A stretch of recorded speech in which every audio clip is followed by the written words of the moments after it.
পৌষ পার্বণ লেখিকা ইরফা মাহানাজ ঈদ স্পেশাল পর্ব। আজ ঈদের দিন নিজের রুমের বিছানায় ধপাস করে শুয়ে পড়ে পৌষ। ভাবতে থাকে এই এক মাসে ঘটে যাওয়া ঘটনাগুলো। এই এক মাস পার্বণ জ্বালিয়ে মেরেছে পৌষকে। গিরগিটিও এত রং বদলায় না যত রং এই এক মাসে পার্বণ বদলেছে। ওর রং ঢং দেখে ফাল্গুন তো বলে দিয়েছিল, বৈশাখ তুই এটা কি জন্ম দিয়েছিস। তখন বৈশাখ শুধু স্ত্রীর পানে তাকিয়েই ছিল। সেও বুঝেছে বউ তার কেন এরকম কথা বলেছে। স্বাভাবিক কারণ, জাউরা পার্বণ এমন খেল দেখিয়েছিল যে বলতে বাধ্য ছিল। সেদিন কক্সবাজার থেকে ফিরে এসে তো একচোট ঝামেলা, ভণ্ডামি আরো কত যে ড্রামা করেছে সেই বান্দা। কি আর বলবে পৌষ। উফ, সেসব কথা এখন ভাবতেও চাই না। ও তবে একটা জিনিস না ভেবেও পারে না, মায়ের সাথে রাগ করে পৌষকে নিয়ে রুমবন্দি হয়ে বসেছিল পার্বণ। ওর বক্তব্য কেন ওকে জানানো হয়নি, তাই বউ নিয়ে ঘরে বসে থাকবে সে। মানে এটাও কোনো লজিক ভাই। তার উপর পুরো রমজান মাস জুড়ে রাতের বেলা পৌষকে জ্বালিয়ে দিনের বেলা মোল্লা সেজে থাকতো পার্বণ। সেহেরির সময় ভেজা চুল কোনো রকমে ঢেকে ঢুকে বসতো পৌষ। পাছে না আবার ধরা পড়ে। তাও তো একদিন ধরা পড়ে গেছে। সে কি একটা লজ্জাজনক কাহিনী। এই ব্যাপার নিয়েও বান্দার কোনো হেলদোল ছিল না। থাকবে কিভাবে, ও ছিল নির্লজ্জ। তা না হলে কেউ গোসল করে এসে ভিজে চুল না মুছে খাবার খেতে বসে পড়তে পারত। কিছু বললেই উত্তর দিত, আশ্চর্য, আমি কি অন্য কারোর সাথে কিছু করেছি নাকি? অবৈধ কিছু করেছি? না, তুই কিছুই করিসনি, তবে খাবার টেবিলে এভাবে যাবি না, ওখানে বড়রা থাকে। পৌষের কথা শুনে পার্বণ বিজ্ঞদের মতো করে বলে ওঠে, শোন পৌষ, সেখানে উপস্থিত তোর এবং আমার শ্বশুর শাশুড়িরা প্রত্যেকে এসব করেছে। না হয় আমরা এসব কাজ করার জন্য পৃথিবীতেই থাকতাম না। পার্বণের এরূপ উল্টাপাল্টা লাগামহীন কথাবার্তা শুনে পৌষ চুপ হয়ে যায়। ও তারপর করতো কি, ঠিক তার পরের দিন গিয়ে ভিজে চুলে হাত দিয়ে স্লাইড করে পানি ছাড়তো। মানে কি পরিমাণ পুংটা ভাবা যায়। এখানেই এই ব্যক্তির কাজ শেষ নয়। এই পুরো রমজান মাসে জনাব পার্বণ মহোদয় দিনের বেলায় হুজুর আর রাতের বেলায় খেজুর হয়ে ঘুরে বেরিয়েছেন। রাতে পৌষ ছাড়া কিছু বুঝতো না, আর দিনে পৌষকে চিনতও না। ড্রামা করে পৌষকে জোর জবরদস্তি নিজের রুমে থাকার জন্য আনে পার্বণ। রাতে আদর দিতে দিতে জান কলিজা ডেকে ডেকে সেহরি খেয়ে উঠে। যেই পৌষ পার্বণের রুমে যায় তখনই, আপনি কে খালাম্মা, আমি কি আপনাকে চিনি? ওর কথা শুনে তারপর পৌষ ড্যাব ড্যাব করে তাকিয়ে থাকতো। আর পার্বণ, সে পৌষকে নিজের রুম থেকে বের করে দিয়ে মুখের ওপর দরজা লাগিয়ে দিত। পোষ তখন ঠিক করে এর প্রতিশোধ সে রাতে তুলবে। করেও। তবে পার্বণ তো পার্বণই, সে জোর জবরদস্তি করে টেনে হেঁচড়ে ঠিকই নিয়ে যেত। এভাবেই পুরো এক মাস পার্বণের নাটক চলেছে, যা পোষকে সহ্য করতে হয়েছে। অবশেষে সেই নাটকের সমাপ্তি ঘটেছে আজ। কি যে শান্তি লাগছে।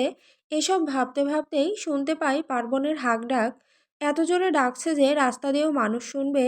না, শান্তি আর এই জীবনে পৌষ পাবে না। যেদিন থেকে এই বান্দা জানতে পেরেছে পৌষ ওর বউ, সেদিন থেকেই এর অত্যাচার দ্বিগুণ বেড়ে গেছে। অনিচ্ছা সত্ত্বেও উঠতে হলো পৌষকে। ধূপধাপ পা ফেলে দরজা পর্যন্ত যেতেই দেখতে পাই পায়জামা পাঞ্জাবি পরে এক স্নিগ্ধ পুরুষকে। অপলক পার্বণের দিকে তাকিয়ে রয় পৌষ। এই ছেলেকে এত পবিত্র স্নিগ্ধ লাগছে যে কেউ বলবেই না এই ছেলে শয়তানের বন্ধু। এতক্ষণে সব বিরক্তি কোথায় যেন কর্পূরের মতো উড়ে গেছে পৌষের। পৌষকে নিজের দিকে তাকিয়ে এভাবে পলকহীন তাকিয়ে থাকতে দেখে মনে মনে সন্তুষ্ট হয় পার্বণ। ভাবে, যাক, বউয়ের পছন্দ হয়েছে, তবে এত কষ্ট সার্থক আমার। বেশ ভাব নিয়ে পাঞ্জাবির কলার ঝাঁকিয়ে পার্বণ বলে, কি লাগছে না আমাকে নায়ক নায়ক। আমি জানতাম। কি করব, আমি আসলে এত সুন্দর যে আমাকে সব সময় সুদর্শন দেখায়। থতমত খাই পৌষ, মনে মনে বলে, ইস, কি করলি এটা তুই পৌষ। এখন তো এই বেটা ভাবের থালায় পাই পড়বে না মাটিতে। কথা গুছিয়ে নিয়ে পৌষ বলে, মোটেই না। কি মোটেই না? তুই একটু আগেও তো তুই কেমন ড্যাব ড্যাব করে আমার দিকে তাকিয়েছিলি। পৌষ বিস্মিত হওয়ার ভান করে বলে ওঠে, কে আমি? অসম্ভব। পৌষের অস্বীকার করতে দেরি, কিন্তু পার্বণের ওর গাল ঠেসে ধরে চুমু খেতে দেরি হয় না। সাবধান করে বলে পার্বণ, খবরদার পৌষ, নামাজ পড়তে যাচ্ছি, ততক্ষণ সবুর কর। এসে তোকে দেখছি নামাজের আগে আমি অশ্লীল কাজ কারবার করতে উত্যক্ত করিস। সাহস কত বড়। আহাম্মক বনে তাকিয়ে থাকে পার্বণের যাওয়ার পানে পৌষ। কি বলল এটা ও? ও কখন ওকে অশ্লীল কাজ করতে উত্যক্ত করলো? যেতে যেতে পৌষের উদ্দেশ্যে পার্বণ বলে, নতুন জামা পরে আমার রুমে গিয়ে বসে থাকবি, নামাজ পড়ে এসেই জানি তোকে আমার রুমে পাই। যদি না যাস তাহলে দেখিস কি করি। কি করবি তুই? বেশি কিছু না, শুধু তোর গোসল করতে করতে ঠান্ডা বাঁধিয়ে দিব। ভোঁতা মুখ করে দাঁড়িয়ে আছে পোষ, সামনেই পার্বণ। তখনকার দেওয়া থ্রেটের জন্য না এসে থাকতে পারে নাই পোষ। তবে সেও একটা ফোন দিয়ে এসেছে, আজকে ওর পকেট ফাঁকা করবে পোষ। যদিও পোষের সন্দেহ আছে এই বেটা ফকিরের কাছে কিছু আছে কিনা। তাও পার্বণ, আমার সালামি দে। কি চাই তোর? সালামি? ঈদ সালামি? সেটা আবার কি জিনিস, খায় না মাথায় দেয়। তেতে ওঠে পোষ, দেয় বসে এক লাথি ওর পশ্চাৎ দেশে। আউ! এভাবে কেউ স্বামীকে মারে জল্লাদ? আমি মারি এখন, তাড়াতাড়ি সালামি বের কর। সালাম কর আগে। পার্বণ ভেবেছিল পোষ নাকচ করবে ওর প্রস্তাব, কিন্তু না, ওকে অবাক করে দিয়ে পোষ সালাম করে।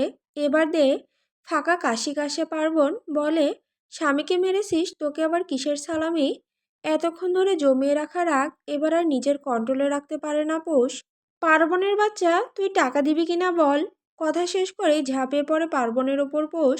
পার্বণকে নিয়েই বেডের উপর পড়ে, ক্ষান্ত হয় না তাতেই পোষ। ওর উপর উঠে ওর দুই হাত বেডের সাথে চেপে ধরে জোশে এসে পোষ বেমালুম ভুলে গেছে ওর অবস্থান। তবে পার্বণ ভোলেনি, ও মিটিমিটি হাসছে। দেখতে চাইছে কি করে পোষ। হঠাৎ পোষের খেয়াল আসে ও আসলে করছে কি, ওর অবস্থান বুঝতেই শিউরে ওঠে পোষ। চুপচাপ পার্বণের উপর থেকে উঠতে নিলে এবার পোষকে নিজের নিচে চেপে ধরে পার্বণ। এতক্ষণ ধরে পার্বণ খেয়াল করেছিল পোষের কার্যকলাপ। যখনই দেখলো পোষ উঠতে নিয়েছে তখনই ও নিজের কাজ শুরু করে দেয়। বাঁকা হেসে পার্বণ বলে, তোকে সালামি দিব, নিবি না? চকচক করে ওঠে পোষের চোখ, ও উপর নিচ মাথা নাড়িয়ে সম্মতি জানায়। দিব, তবে একটা শর্তে। কি? যত টাকা সালামি তার দ্বিগুণ চুমু। অর্ধেক তুই আমাকে দিবি, বাকি অর্ধেক আমি তোকে দিব।